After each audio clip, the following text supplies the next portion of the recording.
Coach Craig here with this week's lesson, and this week's lesson is going to be our foundation of nutrition. So Nutrition 101, or let's say Nutrition Simplified in a small short video. So nutrition, guys, if you want to start pulling it apart, it's one of the most argued topics out there in society. You've probably got religion at the forefront, and then nutrition, and then I believe flexibility underneath that. So this is what we believe, and this is what we take away from our tuition or instruction from CrossFit, and that is straight out of Cast Your Minds Back to What is Fitness, and we have a fitness in 100 words, which Greg wrote down when he completed the document of What is Fitness. And that the top paragraph being, eat meat and vegetables, nuts and seeds, some fruit, little starch, no sugar.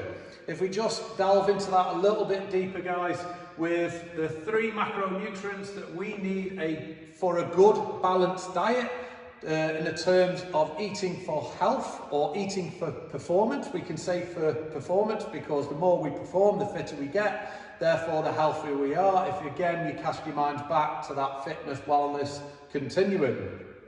So we want to balance out our macronutrients as much as possible. We want to ensure that in our diet we are sustaining or getting enough of our protein amount, our veggies, i.e. carbs, and our essential fats.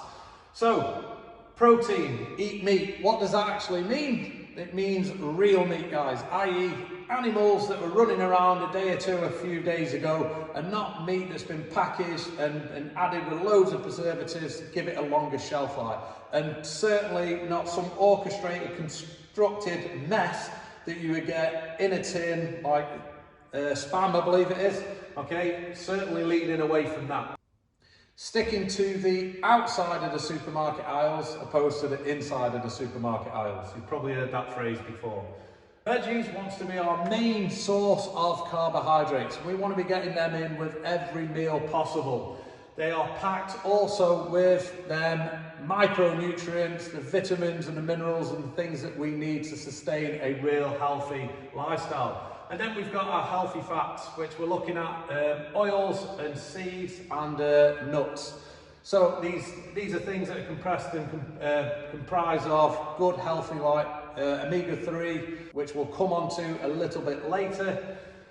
And when eating, before we go a little bit too geeky with breaking down what we prescribe as a good, healthy diet, in the first phase of you starting your CrossFit lifestyle, all you should do is try and eat real food to begin with. Try and go for a decent, sustainable amount, which would see you not being hungry, and then removing some other key substances that I'm going to talk about in just a second also, okay? And then after that, we like to get a little bit more complex with it and start finely tuning what is your actual desired protein amount to your lean muscle mass, what is how much carbohydrates you need to facilitate your energy levels, and how much fat to make sure that you're getting enough of a calorie intake of consumption, so you're not in a calorie deficit and you don't start losing muscle mass as well as fat, or you start losing way too much fat, which would then see you go down the realms of not being so healthy anymore, even though you look turbo shredded and ripped. So on your plate, to start things off, we go for the eye, hand, watch approach. Okay, this is really simple, straight out of the Zone diet, but it's simplifying the Zone diet in a way that we don't have to measure and weigh our food. We can do it all as long as we've got a hand and we've got an eye and we've got a watch, we're good to go. On your plate, we want at least 3/4 of that plate to be absolutely full with leafy greens, colourful vegetables. Get them all on there to the heart's content. Okay, if you're going to have fruit, then you have fruit to a little amount, and I'd treat fruit or sea fruit more like a dessert. So for normal people, when they have that chocolate pudding on a Friday or Saturday night with their meal, you can add a little bit of fruit maybe once or twice a week. Okay, and then in this other portion, this 1/4 amount here, what we're going to do is have some protein, and this protein is going to be about the size and thickness of the palm of your hand. And then next to that, which is about the nub of your thumb, if you were to take my thumb now and remove that and add some healthy fat, which could be an avocado if you're having a chicken salad here, or it could be the oil, the extra olive virgin oil that you've cooked your meat in. So a tablespoon amount would be about the size of the nub of your thumb. And there's your carbohydrates, your protein and your fat. Okay, your hands, so you've got your thumb being utilised for your fats, you've got your palm being utilised for your protein. The rest of the plate you need your eye for to ensure that you get that 3/4 of them veggies in. And then you watch, guys, you're looking at not being hungry for a good 3 to 5 hours after a decent meal. That being said, at the beginning, obviously, you will be craving things like sugar and foods like carbohydrates that are high in glycemic loading. So you might have this fictitious belief, signals sent down from the brain that the sugar's not coming in, so therefore it tells you that you're hungry. That's not the case at all. Just stick with it, sustain this, have a decent meal like that, and you shouldn't be looking to eat for at least another 3 hours afterwards. Okay, next one then. Not often mentioned, we try to reiterate the fact all the time whilst you're wadding in the box, guys, to consume your water. Don't just consume water when you get a bit parched or dry in the mouth or just after exercise. Make sure you're taking on a good sustainable amount throughout the day. The actual calculation that some boffins came up with that we lean towards is 1 ounce of water per 1 pound of lean muscle mass. And you add about 20 or up to about 20 ounces more on a training day or a very physically active day that you maybe you're going mountain climbing or whatever it might be. And then I can simplify that even more for you, and it's seen that most males, you need about 3 litres of water a day, and most females, you're looking at about 2.5 litres of water. Okay, not to geek out and go into too much science of overhydration, but also it can have detrimental effects to wash out all your electrolytes and do yourself some damage if you overhydrate. So don't consume too much water. So as a rule of thumb, if you're not going to work through these calculations, just have a glass with each meal, or just make sure you're not drinking more than 3 litres for males or 2.5 for females. Now we have some things that we need to avoid from our diet.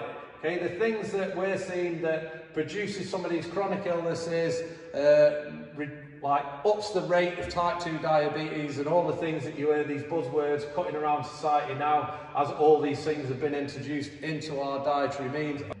Avoid for at least 4 weeks, even if that means that you're going to take some things away and then reintroduce it. This will simply tell you that, say for instance, you love dairy and you don't want to live without dairy, but you are lactose intolerant and you've never known that. If you remove it from your diet for 4 weeks, reintroduce it at a later phase, and if you find that you are breaking out in hives and you've got this mad bloating going on, you're sweating when you consume it, or you're in and out the toilet, you've got the paleo fast bum sort of thing, then it's probably your brain's way or your body's way of telling you that you're lactose intolerant, and dairy might not be the thing for you. And if you are going to consume it, probably look at minimising the amount opposed to what you used to consume. So we've got up there sugar, refined sugar, guys, goes without saying, take it away. Okay, reduce the sales of dairy milks and all your sugary like sweets and candy bars and whatever else. And then we've got grains, wheats and grains, things that have come across into society since the agricultural industry. And some scientists would state that we're probably not ready for the mass consumption that we consume these things in our diet. Yet we haven't quite evolved to the state of how much we overemphasize on receiving all our 3/4 of a plate or our carbohydrates coming from like these refined processed carbs. Foods that are high in glycemic loading, which basically raises your blood sugar levels, so if you don't utilize that energy, then it gets transferred and stored as fat. So next one, we got processed carbs such as pastas and rice, guys, for the same reasoning that I've just mentioned at the top. You've then got your beans, peanuts, legumes. They are on the radar for certain scientists to state that they contribute in some of the chronic diseases that are kicking around in modern day society. And then we've got dairy, which I've already mentioned before. Again, we may not have evolved as quick as we'd like to have to consume the amount of dairy that we're taking into our diet.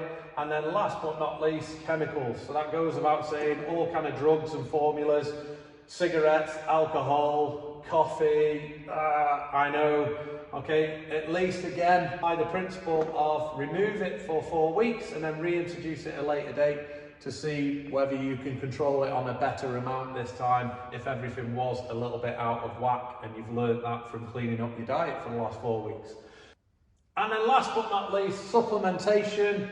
So it's seen that we overconsume omega-6 and we're down on omega-3, unless you come from countries such as Norway, where they're notoriously renowned for eating loads and loads of slippery, smelly fish, the mackerels over tunas and salmons, and these types of fish tend to be very high in omega-3, so they're quite balanced in their diet, whereas ours is kind of out of whack, so we're getting excessive amounts of production of inflammation. So to reduce that amount, we need to bring some more omega-3 into our diet.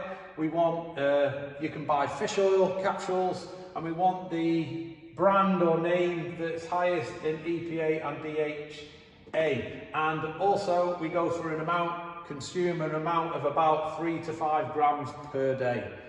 Okay guys, so that concludes this week's lesson, a basics, everything stripped right back to a kind of nutrition 101, just to get some of you that might not have been told anything yet, just thinking a little bit more about nutrition and trying to change your mindset away from the old out training a bad diet, not listening to these lunatics in society, these PTs that'll tell you like, yeah, you can drink every night as long as you beast it every day in the gym.